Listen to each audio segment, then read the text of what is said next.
ప్రజలందరికీ కొత్త పింఛను పథకం తీసుకురావాలని కేంద్ర ప్రభుత్వం భావిస్తోంది. అసంఘటిత రంగంలోని వారితో సహా పౌరులందరికీ ప్రయోజనం కల్పించే ఉద్దేశంతో సార్వత్రిక పింఛన్ పథకంపై కేంద్రం కసరత్తు చేస్తోందని కార్మిక మంత్రిత్వ శాఖ వర్గాలు తెలిపాయి. ప్రస్తుతం అసంఘటిత రంగానికి చెందిన నిర్మాణ రంగ కార్మికులు, గిగ్ వర్కర్లకు సంబంధించి ప్రభుత్వం నిర్వహించే పెద్ద పొదుపు పథకాలేవీ లేవు. ఇప్పటికే అమల్లో ఉన్న ఈపీఎఫ్ఓ వంటి పథకాల్లో ఉద్యోగులు వారు పనిచేసే సంస్థ నుంచే కంట్రిబ్యూషన్లు జమ అవుతాయి. వీటిలో ప్రభుత్వం నుంచి ఎలాంటి వాటా జమ కాదు.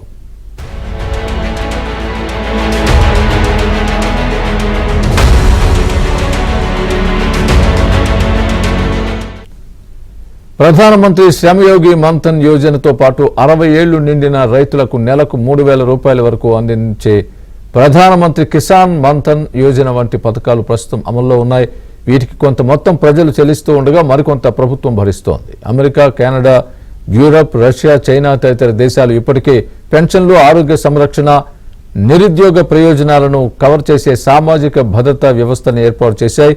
ఈ నేపథ్యంలో మన దేశంలోనూ సామాజిక భద్రతను విస్తరించే లక్ష్యంతో 60 ఏళ్లు దాటిన వారందరికీ ఒకే పింఛన్ పథకం అందుబాటులోకి తీసుకురావాలని ప్రభుత్వం భావిస్తోంది.